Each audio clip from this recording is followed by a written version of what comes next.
하지만 너무 과하게 욕심부려서 자르게 되면 생길 수 있겠죠. 그건 좀 주의를 하셔야 합니다. 여러분은 예뻐집니다. 왜냐하면 여러분이 예뻐지기로 마음먹었기 때문입니다. 안녕하세요. 21 성형외과 원장 이원입니다. 오늘은 눈밑 지방 재배치랑 애교 지방 이식을 통해서 만든 애교와 하안검 지방 재배치를 통해서 애교를 만드는 방법, 그리고 그 두 애교를 비교하는 이야기를 나눠보도록 하겠습니다. 보통 저는 40대를 전후로 눈밑 지방 재배치와 애교 지방 이식을 권하고, 40대 이후는 절개, 피부를 좀 자르는 방식의 하안검 수술을 많이 권합니다. 왜냐하면 40을 기준으로, 물론 이게 절대적인 수치는 아니에요. 40을 기준으로 눈밑 주름이 맞는 경우는 피부를 절제를 해야 되기 때문에 하안검을 추천하게 되고요. 40 미만인 분, 아래쪽 분들은 눈밑 주름이 없기 때문에 눈밑 지방 재배치를 통하고, 약간의 잔주름은 애교 지방 이식을 통해서 좀 볼륨을 좀 심어줌으로 인해서 주름을 피는 작업으로 추천합니다. 물론 40 전인데 주름이 많은 분들은 하안검으로 가셔야 되고요. 40 이후인데도 불구하고 주름이 없는 분들은 아무래도 눈밑 지방 재배치와 애교 지방 이식으로도 권하기도 합니다. 절대적인 건 아니에요. 그래서 두 수술의 애교가 그럼 어떻게 나타날까 한번 보겠습니다. 그래서 이제 왼쪽에 이제 모습이 결막으로 들어가는 방식의 눈밑 지방 재배치 방식이고요. 보통 우리가 로어 블레파로 컨정티바, 결막으로 들어간다고 표현합니다. 오른쪽 방식은 이제 피부를 절제해서 들어가는 서브실리어리 방식인데요. 보통 로어 블레파로 서브실리어리라고 표현해서 이렇게 피부를 절제하고 근육을, 눈밑 둘레 근육을 잘라서 이렇게 접근해서 눈밑 지방을 아래쪽으로 재배치하는 방식입니다. 그래서 아까 눈밑 지방 재배치 같은 경우는 눈밑 지방 결막으로 흉터 없이 지방 재배치를 한 다음에 이 애교에 해당되는 부위에다가 지방을 이제 깔아주게 됩니다. 그렇게 되면은 이런 식으로 이제 애교가 튀어나오고, 애교 밑에 눈밑 부분 들어가 앞광은 튀어나오는 구조가 되는데, 이렇게 자연스러운 애교를 원하시는 분은 자연스럽지만 살짝 두꺼운 애교, 그 다음에 얇지만 약간 볼륨감이 있는 평균 정도의 애교, 약간 두께가 있으면서 볼륨감이 있는 평균이지만 약간 두꺼운 애교, 그리고 과장된 애교, 다양하게 환자분이 원하는 니즈에 맞춰가지고 애교 두께, 그 다음에 타입을 좀 우리가 좀 자유롭게 결정할 수 있는 장점이 있습니다. 하지만 대부분의 환자분들은 그냥 수술 없이 오는 경우가 아니라 앞트임 부분과 뒷트임 부분을 많이 하고 오세요. 이런 분들은 유차있기 때문에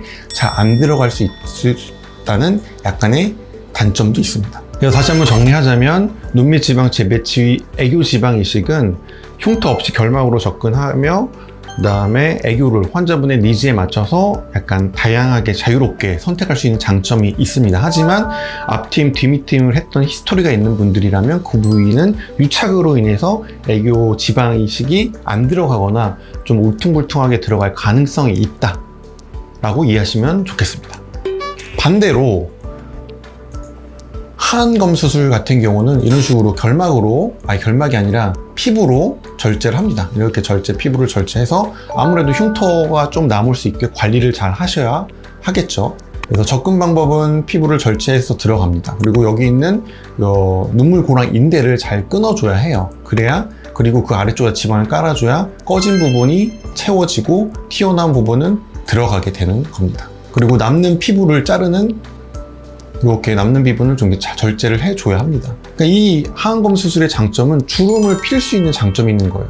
아까 눈밑 지방 재배치 같은 경우는 주름을 개선할 수는 없어요. 하지만 애교를 넣음으로 인해서 주름을 좀 약간 팽팽하게 피는 효과를 기대해 볼 수 있는 거예요. 하지만 하안검 수술 같은 경우는 절대적으로 피부를 자르기 때문에 눈밑 주름을 개선할 수 있습니다. 하지만 너무 과하게 욕심부려서 자르게 되면 외반증이 생길 수 있겠죠. 그건 좀 주의를 하셔야 합니다. 그렇게 되면은 이제 눈밑에 이런 잔주름이 있는 분들이 눈밑이 깨끗해지게 되고, 흉터는 이렇게 얇게 실선으로 남게 되는데, 보시면 여기 흉터예요. 거의 시간 지나면 보이지 않습니다. 눈밑 주름에 가려지기 때문에. 근데 여기서 아셔야 될 부분이 있는데, 여기서 아셔야 될 거는, 이 하안검 수술은 제가 애교를 만들어 드리는 수술이 아니에요. 본인이 가지고 있는 애교가 눈 둘레 근육으로 인해서 드러나게 나게 되는 거거든요.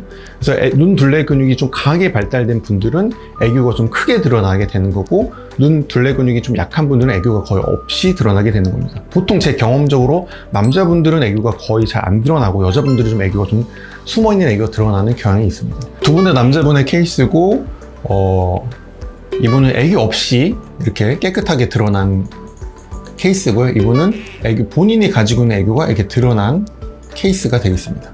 저희 장모님의 케이스도 마찬가지예요. 눈 밑 고랑이 많이 파였고, 그 다음에 눈 밑도 볼록하게 튀어나왔던 케이스였는데, 이 눈물고랑이들을 최대한 풀고 하안검 수술을 했던 케이스입니다. 이 애교도 마찬가지예요. 제가 만들어 드린 게 아니라 장모님이 가지고 계셨던 본인의 애교가 드러난 케이스입니다. 이 케이스도 마찬가지입니다. 이 두 케이스도 하안검 지방 재배치를 했던 케이스입니다.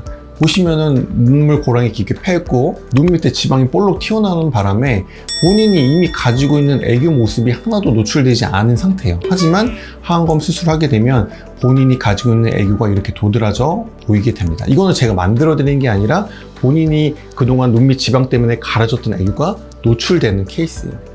이분도 마찬가지입니다. 이 볼록한 지방 때문에 애교가 하나도 보이지 않았지만 이 부분이 사라지게 되니까 본인이 가지고 있던 애교가 노출되는 케이스입니다. 그래서 하안검 수술은 애교를 만들어 드리는 게 아니라 본인의 애교를 드러나게 하는 수술이라고 이해하시면 되고요.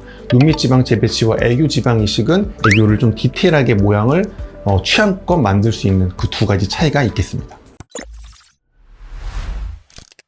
지금까지 눈밑 지방 재배치, 애교 지방 이식과 하안검 지방 재배치, 애교에 대해서 비교하는 이야기를 나눠보았습니다. 여러분은 예뻐집니다. 왜냐하면 여러분이 예뻐지기로 마음먹기 때문입니다. 감사합니다.